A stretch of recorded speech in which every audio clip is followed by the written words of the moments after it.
comes a new challenger! What's up YouTube, Villionaire here from Challenger TCG.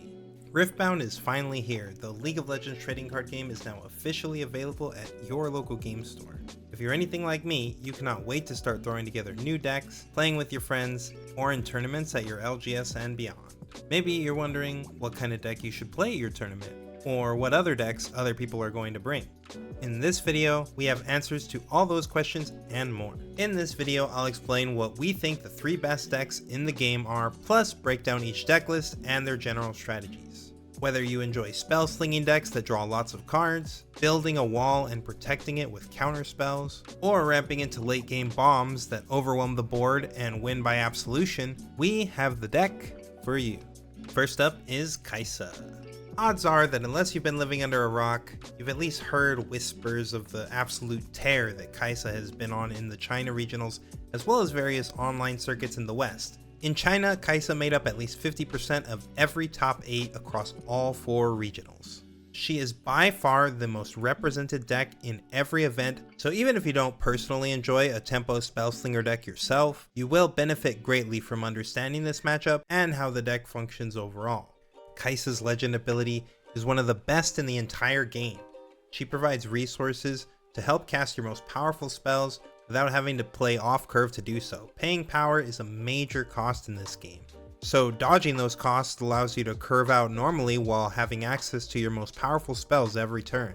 As a tempo deck, your goal overall is to maintain an early point lead against the opponent by playing increasingly larger units or playing multiple units and using them to get 6 or 7 points, while maintaining as much board advantage as possible to set up your finisher turn, ending the game with an accelerated Thousand Tail Watcher, or using a time warp to take an extra turn, which lets you score up to 4 points in one go. One of the strongest things about the Kai'Sa deck is their ability to draw lots of cards.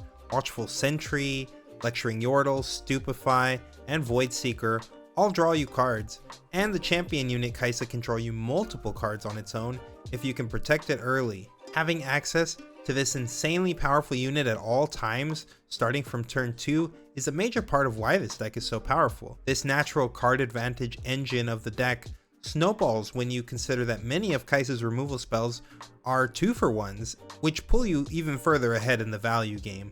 This value advantage is further amplified on the games where you put the Dreaming Tree out as your battlefield, which helps you draw even more cards.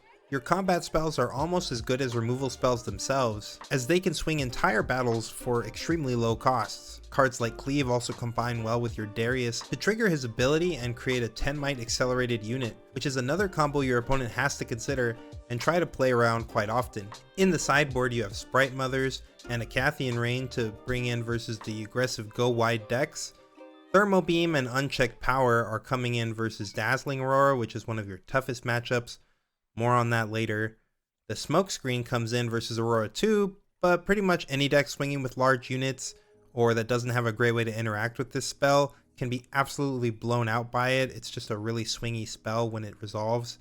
I like having access to an extra copy in the side. I expect that even when we get our hands on the product and start building decks for ourselves, that you're still going to see a lot of Kai'Sa, because this deck is just too good to fall off with everything that it has going for it. So expect to see a lot of these at the top tables, and if you're not playing this deck, I would recommend that you get practice against this deck. Next up on our list is none other than Master Yi. The other reigning champion of the China regionals was certainly Master Yi. For the majority of the events, Master Yi held the other 50% of the top cut spots, rivaling Kai'Sa pound for pound.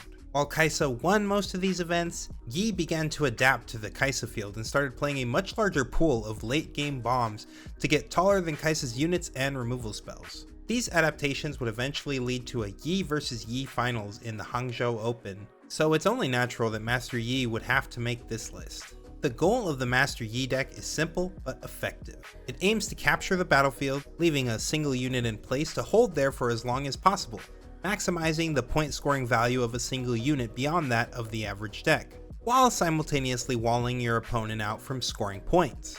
This strategy is facilitated by your legend ability that gives a unit defending alone in a battlefield +2 might. Take note that this pump is only in effect while these units are in combat, as this is the only time that units can be considered attacking or defending. Thanks to this, the battlefields we are able to take advantage of are the battlefields that reward you for holding them each turn, gaining even more value out of each unit that we play. While this might not seem like the most exciting strategy, it's extremely effective, and most decks do not have answers to deal with numbers that large in the early game.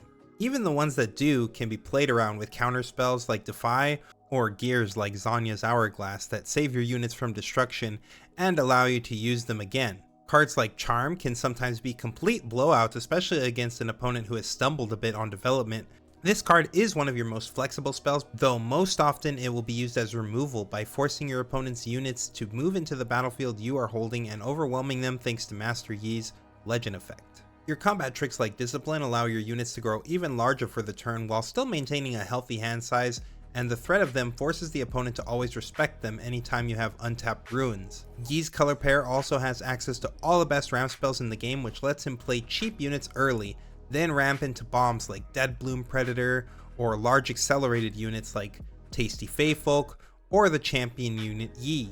Our other top end bomb is the White Flame Protector, who makes all of our other units huge for the turn, allowing them to overrun any battlefield safely and successfully, while still developing another massive body in your base for next turn, or stacking it up in a battlefield to present a massive wall. The sideboard in this list is playing Sabotages for the spell heavy decks, including the Mirror, to gain info about the combat tricks in your opponent's hand, and to take their best spell or sometimes gear if you are playing against, say, a Dazzling Aurora deck. Unyielding Spirit is a great counterspell against Kaisa and other damage-based removal spells such as Singularity. Rune Prison and Primal Strength are both great in the Mirror and versus other Aurora decks and decks with large single units. Much in the same way that it's important for you to understand the Kaisa matchup because of how dominant and present it is in the format, I would expect to see Master Yi near equally represented in the format, and so it's also another one of those that even if you're not going to play it, you need to know this matchup and have a game plan for it.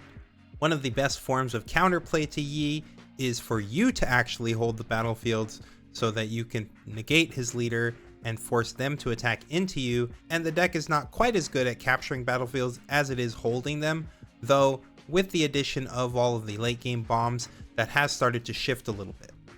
The final deck on our list actually comes in many shapes and sizes and can be played out of every color except blue. That deck is Dazzling Aurora. For the most part, all of these decks function in the same manner, but I believe the Master Yi variant is the most popular one in the developing meta, especially after putting up a win in the Hangzhou Regional Open. The strategies that I'm going to discuss in regards to this list apply broadly to all variants of Aurora decks. I'll flash a few different kinds on the screen just to show you guys.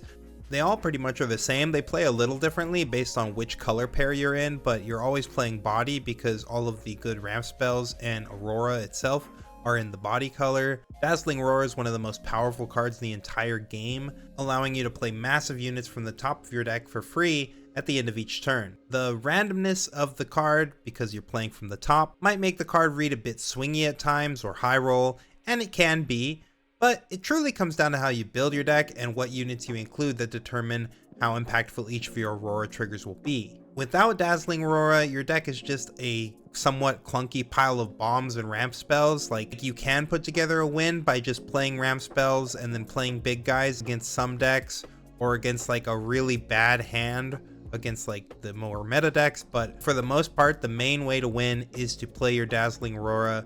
It's the most important card to get online, and you need to do it as soon as possible. I've seen players get to like 7 or 8 runes and panic because of how many points their opponent has started to accumulate, causing them to play a large creature to start contesting the battlefields, but this prevents them from casting their Aurora for another 2 turns due to the power cost of large units. With some exceptions, this is almost always a mistake and can often lose you the game. Even if it feels terrible just passing your turns and doing nothing, the way that this deck wins is by casting Dazzling Aurora and using it to gain overwhelming board advantage for the remainder of the game. It is very important to remember that the units played off of this card can be played to base or any battlefield you control, so understanding when to stack the battlefield and when you need to play units back in your base is one of the main skill checks of the deck. Your ideal scenario is to cast this card on the 3rd turn of the game, which usually results in the win against most decks. Cards like Mobilize and Catalyst of Aeons are your ramp spells that pull you ahead in the runes early and allow you to cast your Aurora sooner. All of the battlefields that you're using help slow the game down and give you much needed time in case you miss on an Aurora draw or you don't draw your ramp spells, so you need to wait till turn 4 to play it.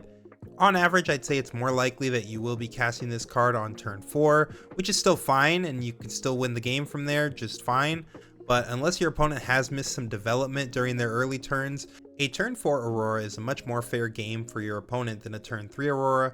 But even coming a turn later, the card is still strong enough to win you the game if your opponent doesn't have the stone cold nuts in their hand, or if you just flip the right bomb over at the end of your turn.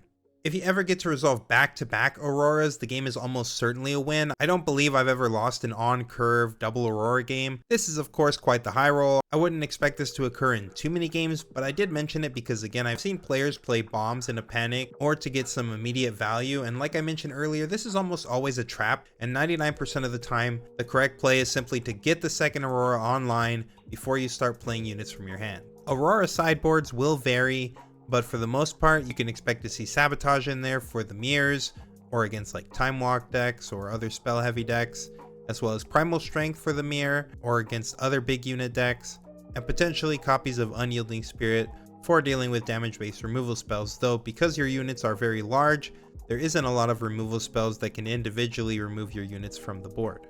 The deck can struggle with very early game aggressive decks and can struggle into pretty much all order decks, especially Victor, who's running Call the Weak and Hidden Blade, but even just regular Hidden Blade decks are really tough.